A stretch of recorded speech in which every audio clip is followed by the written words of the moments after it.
Hey, what's up everybody? In this video I want to talk about why the DJI Mavic Mini is the perfect gateway drone for me, and now I'm already looking at other drones for next year and wanting to take the test to get my permit for bigger drones with better cameras, and I'm going to tell you why this is a great drone.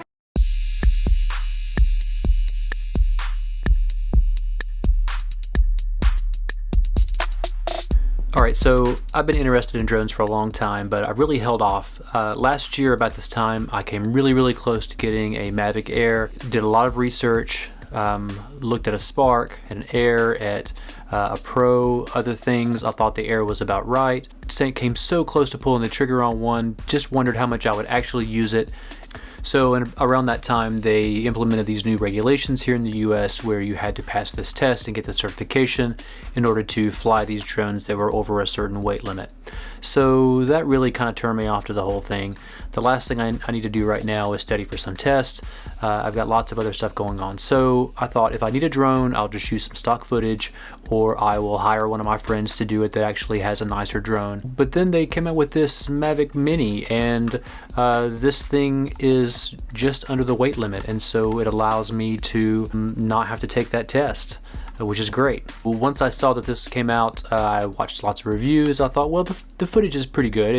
It's pretty limited right now in your video settings, but DJI is usually pretty good about releasing new firmware after it's been out for a few months that enhances the functionality of their camera. So I expect that after lots of people have this drone already, that they will release this new firmware that will unlock the 24p, that will unlock the manual settings for the video, that will maybe even unlock 4K abilities.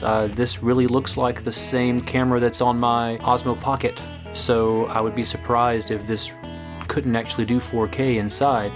I guess we'll find out. So, and the slow motion is pretty cool too. It does 60 frames per second at HD, so it's not quite the 120 frames per second that you get out of the Pocket, but like I said, I suspect that they probably will release that maybe in January or so, if I had to guess. So I'm hopeful for that. So overall, this drone is great. I've never really flown one before. I was able to get up and flying in no time with the DJI Fly app. Everything connected pretty well. I do only have the one battery. I probably will have to buy a few more batteries for it. And I'm not gonna lie, it is super nerve-wracking the first time you take it up to where you can barely see it anymore, and it is up at the very top of its range. I'm just, at any moment, I'm expecting it just to zip and fly away and for it just to be gone. So I'm just gonna have to get over that and just get used to flying it with the camera so that I can actually use it to its full potential. So I'm sure that I'll get over that with some more experience, and I will just trust the screen and trust the drone to stay in the air. So overall, I'm super excited about this drone. I can't wait to get some more hours behind it and get some more experience to where I'm much more comfortable flying it around. So I think I'll be making some more videos about this to show some of the cinematic qualities, and I'll certainly involve it in some of my short films.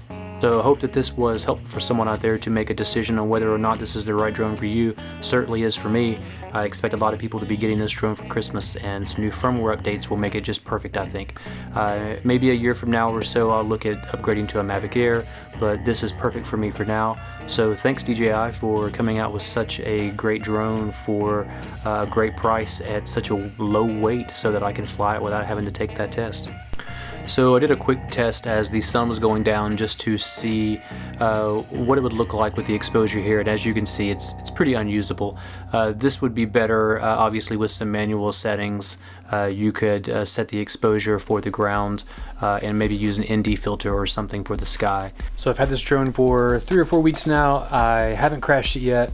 It hasn't flown away. I have certainly lost connection with it a few times, you know, as it's been way up there, but it's always come back, and I'm getting much more comfortable with it now. I think that I will experiment more over the next few weeks and hopefully make a few more videos. So here's the point of the video where I say subscribe if you like this type of content and you want to see more. I make videos at least weekly, if not more frequently than that.